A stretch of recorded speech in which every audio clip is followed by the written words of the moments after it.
Welcome back, crew. Today, we are going to be diving into building a character utilizing the newly released beta playtest rules for the Cosmere TTRPG that's currently being kickstarted. I think there's 4 days left at the time of this recording. We're going to show you step by step how to build a character in the world of Rashar and give you a little bit more of a viewpoint into how the Cosmere TTRPG works and what you'll have available to you for building your characters. Building a character is probably my favorite way to learn a new RPG, and it's always fun to be able to showcase that off. So let's dive into it. First thing I want to highlight is there is a downloadable beta playtest you can look at, both from the Cosmere or from the Cosmere Demi plane as well as the Brother Goods game website. It doesn't have the character creation rules in depth though. So if you want to build a character, the best place to do that is Demi plane, and which is where we're going to be building our PC. The nice thing with this being in beta is it's free to go through and utilize their character creation aspects. All you have to do is sign up for a Demi plane account, which does not cost money either. So let's dive right into it. The biggest thing that I recommend, and this is a kind of common fare for a lot of TTRPGs, I want you to build a concept for your PC. It also gives you a little bit of intro into the world of Rashar as well. One thing I should shout out, I mentioned this in my other Cosmere coverage. I have not read the books. I'm about a third of the way into the first one, so please, no spoilers. So this will be more of a mechanics dive than a lore dive on that side. Just wanted to shout that out, just in case people started throwing spoilers in or wanted me to go into the lore side. Well, with that, it gives you a little bit of intro into that and encourages you to go over what your character concept is. The other big thing it calls out is if you wanted to build a radiant. That is possible with the system, which is a big piece of the Stormlight world, but you can only do so starting at level 2. So for our guy, he's going to be a level 1 PC. Concept for him is I wanted to be a spear fighter within the Alethi army. I wanted to be good at both inspiring his comrades as well as just kind of being able to throw down and fight. So that's kind of what we're going to be using as our baseline. And we call him Brock. Nice thing with the system is it gives you a chance to utilize their free uploaded portraits. We're going to give that for Brock as well, just to keep it simple. So now that we've got our concept in our head and our name chosen, we're going to go through and build our backstory. So within the backstory for the Cosmere system, there's two pieces that you're going to need to choose: your ancestry as well as your culture. So for our guy, and I'm not sure, and no spoilers, but I'm not sure if there will be more ancestries that are added into Cosmere as it goes through for the Stormlight side. Uh, for this one, currently in the beta playtest, there's the human and then the singer ancestries. If you choose human, you get additional talent that you can spend on your heroic path. If you choose the singer ancestry, you get the change form ability, as well as access to the singer ancestry tree, and you get a talent they could spend on that tree. So for our guy, I haven't read anything on the singer, so I wanted to keep it simple and spoiler free. So we are going with the human, and then with that, you get to pick two cultures. Cultures are going to do a couple things for you. The first is it's going to give you a language, both spoken and depending on the culture, written. So for Alethi, you get to, depending on your gender and kind of your adherence to gender norms, you either get to learn how to read and write glyphs, as well as the female script if you're a woman or if you just don't follow gender norms. So for our guy, we're gonna keep it simple. He just reads glyphs and can write those out. But you also get to learn how that culture works. So you know kind of the ins and outs of their government structure, their religion, as much as a layperson would. So you're familiar with that culture, either brought up in it or spent a lot of time there. So for our guy, since you get to pick two, I picked Alethi, and I also picked Thalen. Big reasons for it. There's the cultures I've come across in the book so far, and I wanted to keep it easy.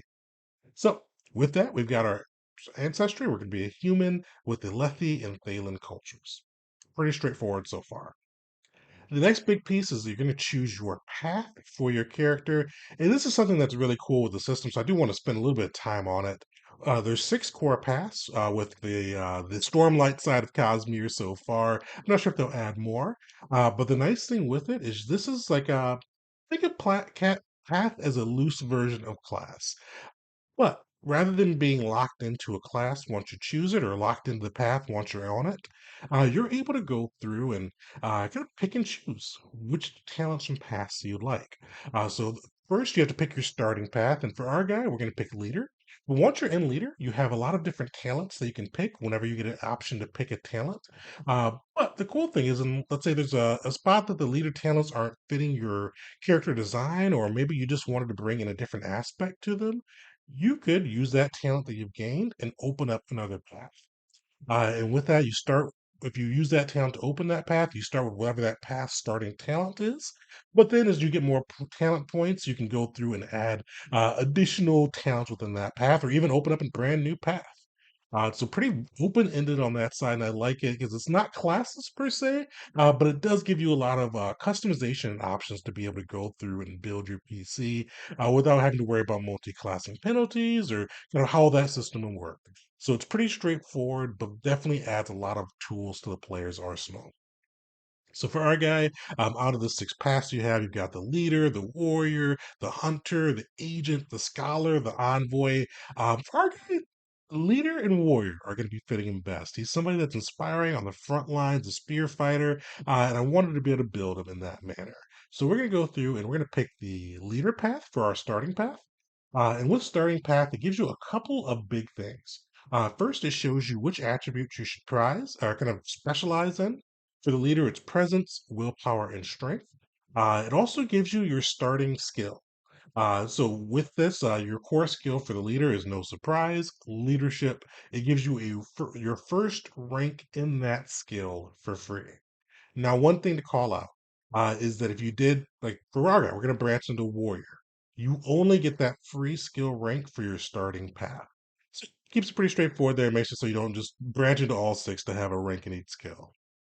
So with that, it also gives you some other cool skills that you should probably be at least somewhat adept in, and then also let you know what some of your rewards could be, which we'll get into rewards a little bit later, but it gives you some things that potentially could be whether it be a horse, shard plate, depending on the level of goal you've set and if you've accomplished it, which we'll touch on in a bit.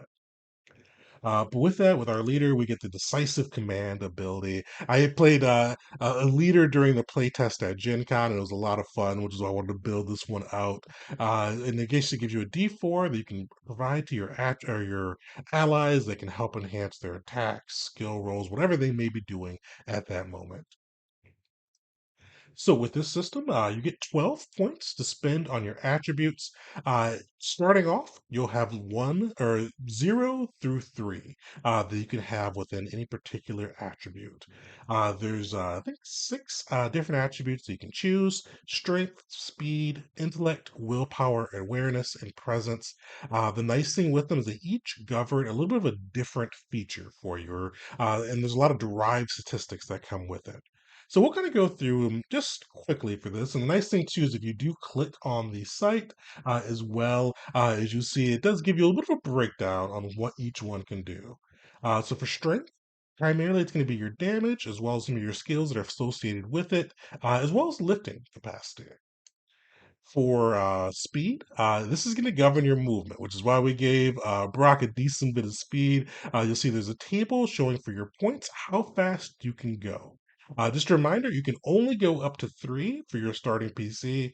So the fastest you could start off with is 30 feet. For our guy, we're going to give him two. So he's going to be at about 25 feet per turn, or per action, I should say. With that intellect, intellect is also going to allow you to pick up different cultural expertise. So our guy, unfortunately, did not have the points for intellect, so we're not going to get any of additionals. Willpower is pretty cool. This is also so we with being a leader, we wanted them to have a high willpower, so we're maxing that out for our level. But this also determines your recovery die. So recovery dies are kind of how you can regain HP or focus. And with this, since we put 3 points in there, we're going to have a D8 recovery die. Awareness is kind of just your perception, how aware you are of the world around you. It also determines your senses. So I wanted our guy to be decently aware. So I put 1 point into that for him. And then finally, presence. So he's a leader. There's a lot of his talents are going to key off of presence as we go further. So I gave that a three. It also gives you the establishing connections piece, which determines how long it takes you to establish a connection. If we go through that, we'll go through that a little bit more in mechanics video. But it shows you how long it'll take. So for our guy, it takes 5 days for him to establish that connection. The higher you go, if you get up to 7 or 8, you can build a connection in an hour. There's some cool rules along that, which we'll dive into at another time. But you go through, you divvy up your 12 points. One thing to call out is that since you can't go above three, you also can't go below zero. But once your attributes are chosen, that's also going to impact your defense stats as well. But we'll show that to you once we get to the full character sheet. With this, you're going to also go through and be able to choose your skills. So with our guy, there's a couple of big things we want to do, and we've got 4 points to spend. So I want him to be athletic. He's strong, so I'm going to give him a point there. So it's going to bump him up to +4.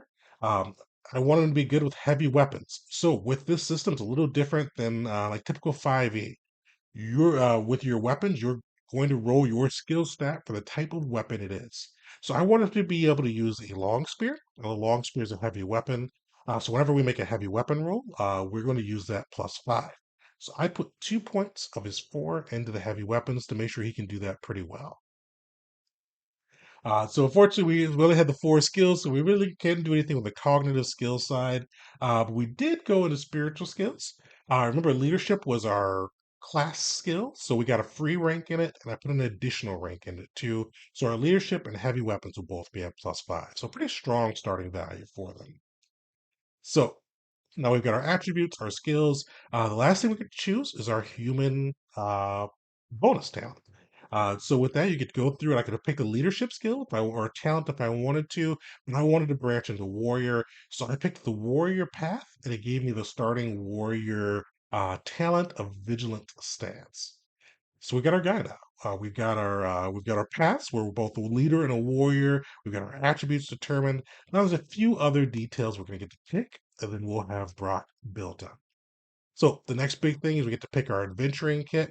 So they've got a number of different kits from academic, just kind of different styles of what would fit your PC, and it gives you a number of different things with them. So our guy, he's a soldier. So you see with this, we get chain armor, we get a backpack with common clothing, water skill, skin, all the essentials you need for a character. The big thing to focus on is our chain armor, and we get to pick 2 weapons. So with that, all right, I said I wanted him to have a long spear, which is a heavy weapon. But I also was thought it was pretty cool. That's like, because usually you have like kind of the strength dexterity split, but longbow is a heavy weapon as well. So he has a long spear and a long bow. So he's pretty equally distanced at range or up close. I thought that was really cool how that worked out. So with this, you also get to kind of get some narrative elements to kind of establish your character and give them both a purpose and obstacle. So for our guy, I wanted to keep it simple for what I knew in the lore so far. But basically, he wants to bring honor to his family, who had recently suffered a tragedy where a bright one had both killed his father as well as kind of just dishonored his family name. So Brock is really trying to bring that back, kind of restore the honor and legitimacy of his family, as well as take out that bright one who tarnished his name. So his purpose, bring honor. The obstacle in his name is that his family's name has been tarnished by that bright one. And with that, you're going to get to be able to choose a goal. So I put take his revenge on the bright one who killed his father. Remember that section when we went to the class, or the path, I should say, where a certain time you can accomplish your goals, you can get a reward.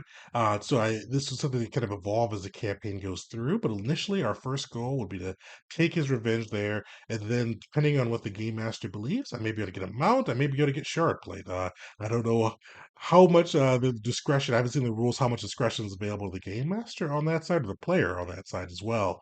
But it's kind of cool that they give you some rewards that you could potentially gain down the road. The last big thing too is you're going to start determine your starting marks. So you rolled 2d6. I rolled a 7 on that side, so I'll have 7 marks for Brock's name as he starts off.